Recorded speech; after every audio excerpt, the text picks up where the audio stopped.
Hi friends, நம்ம இன்னைக்கு வீடியோவில் எதை பற்றி பார்க்க போகிறோம்னு பார்த்தீங்கன்னா, இந்தியாவும் இங்கிலாண்டும் டெஸ்ட் மேட்ச் ஆடுறது எல்லாருக்குமே தெரியும். இப்போ லாஸ்ட் டெஸ்ட் மேட்ச்சில் வந்து அது நிற்கிது. 5வது மேட்சை பொறுத்தவரை 2 டீமில் யார் ஜெயிப்பாங்கன்ட்டு சொல்ல முடியாது. ஏன்னா இந்த டீமில் ஃப்ரெஷ்ஷாக பவுலர்ஸை கொண்டு வராங்க. அந்த டீமில் ஆல்ரெடி நிறைய பேர் இன்ஜுரி ஆயிருக்காங்க.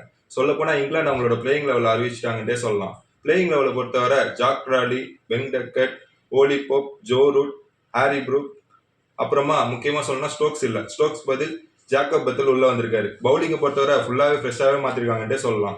ஏன்னா கிறிஸ் ஸ்டோக்ஸ் மட்டும் தான் இருக்காரு. அது போக கஸ் ஆக்கின்சன் புதுசாக வந்திருக்காரு, ஜம்மி ஓவர்டன் புதுசாக வந்திருக்காரு. அப்புறம் நம்ம ஃபர்ஸ்ட் மேட்ச்ல சூப்பராக பவுலிங் போட்டாரு பார்த்தீங்களா, அந்த ஜோஷ் டங்க் அவரும் உள்ள வந்திருக்காரு. இந்தியாவை பொறுத்தவரை பும்ரா ஆடுவாரான்றது ஒரு பெரிய கேள்விக்குறி தான். ஏன்னா போன மேட்சுமே 140க்கு மேலே எந்த பாலுமே போடல. அதனால அவர் ஆடுவாரான்றது ஒரு பெரிய கேள்விக்குறி. சிராஜை பொறுத்தவரை கண்டிப்பாக ஆடுவார். அப்புறம் ஸ்பின் பவுலிங் பக்கம் வந்தா நம்மளோட ஜடேஜா அண்ட் வாஷிங்டன் சுந்தர் 2 பேருமே சூப்பரா பேட்டிங் அண்ட் பவுலிங் சூப்பரா கலக்கிட்டு வராங்க. அப்படியே கொஞ்சம் கீழே வந்தீங்கன்னா ஒருத்தர் ஆடுறது தான் ஒரு பெரிய கேள்விக்குறி இருக்கு. ஏன்னா நம்மளோட தேர்ட் ஃபாஸ்ட் பவுலர் சரியாவே இல்லை. ஆல்ரெடி பும்ரா போன மேட்ச் ஒழுங்கா போடல. சிராஜ் திடீர்னு நல்லா போடுறாரு, திடீர்னு ரொம்ப மோசமா போடுறாரு. அன்ஷுல் கம்போஜை பொறுத்தவரை 130 கிலோமீட்டர் கூட போடல, 130 கம்மியா போடுறாரு. ஸோ அவரை மாதிரி ஒரு பிளேயர் இங்கிலாந்துல ஆட வைக்கிறது சுத்தமா வேஸ்ட்னு சொல்லலாம். ஸோ அன்ஷுல் கம்போஜ் ஆடுவாரான்றதை நம்ம வெயிட் பண்ணி பார்ப்போம். அவருக்கு பதில் பிரசித் கிருஷ்ணா வந்தா கூட நல்லா தான் இருக்கும். ஏன்னா கொஞ்சம் வேகமா போடுவாரு. போன மேட்ச் ரொம்ப மோசமா போட்டாரு அவர் லாஸ்டா ஆடின மேட்ச். பட் அவரோட வேகம் அவர்கிட்ட இருந்தது. நிறைய பால் 140க்கு மேலே போட்டாரு. ஸோ யார் ஆட போறான்றதை வெயிட் பண்ணி பார்க்கலாம். சப்போஸ் அவர் ஆடலன்னா நம்ம குல்தீப் யாதவ் கூட கொண்டு வரலாம். ஓவரை பொறுத்தவரை ஸ்பின் கொஞ்சம் கம்மியாக தான் ஆகுன்றது எல்லாருக்குமே தெரியும்.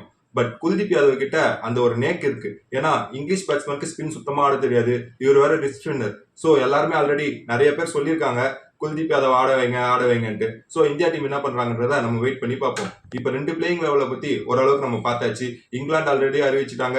இந்தியா நிறைய சேஞ்சஸ் பண்ண போறதா ஆல்ரெடி இப்போ ரிப்போர்ட்ஸ் வந்துட்டு இருக்கு. ஸோ எப்படி பண்ண போறாங்கன்றத நம்ம வெயிட் பண்ணி பார்ப்போம். 2 டீமை பொறுத்தவரை 2 டீமுக்கும் பேட்டிங் நல்லா இருக்கு, பவுலிங் ரொம்பவே மட்டமா இருக்குன்னு சொல்லலாம். ஏன்னா 4 மேட்சுமே 5 நாள் போயிருக்கு. பட் இதுல என்ன ஒரு ஹைலைட்னு பாத்தீங்கன்னா, பேட்டிங்கை பொறுத்தவரை ஒவ்வொருத்தரும் செஞ்சுரி வச்சிருக்காங்க. இந்தியா டீம்ல நம்பர் 3 தவிர எல்லா பொசிஷன்ல எல்லாருமே செஞ்சுரி வச்சிருக்காங்க. இங்கிலாண்டை பொறுத்தவரை அவங்க 2-3 செஷன் தான் ஆடுறாங்க.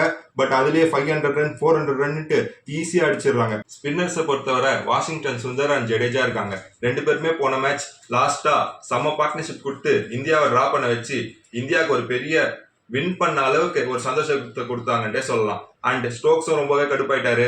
ஆல்ரெடி இவங்க எல்லாருக்குமே அந்த கான்ட்ரவர்சி தெரியும். ஸ்டோக்ஸ் கை கொடுக்க போய் இவங்க எல்லாரும் செஞ்சுரிக்காக போனாங்கன்ட்டு ஏகப்பட்ட பேர் கிரிட்டிசைஸ் பண்ணாங்க இங்கிலாந்து சைட்ல இருந்து.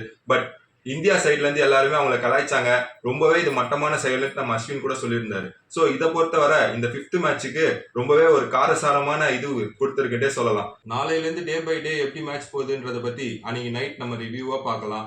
அண்ட் வரப்போற காலகட்டத்தில் ஒவ்வொரு மேட்ச் அன்னைக்கு நைட் நம்ம பேசுறதாகவும் இல்லைன்னா அதுக்கு முன்னாடி ப்ரிவியூ பண்றதா இருந்தாலும் நம்ம டெய்லி பண்ணுவோன்ட்டு எதிர்பார்க்குறோம். இப்போதான் ஸ்டார்ட் பண்ணியிருக்கோம். ஸோ போக போக கொஞ்சம் ஃப்ளூயன்சி எல்லாத்தையும் கரெக்ட் பண்ணிட்டு நிறையவே வீடியோ பண்ணணும்னு நம்புவோம். நீங்க உங்களோட சப்போர்ட்டை கொடுங்க.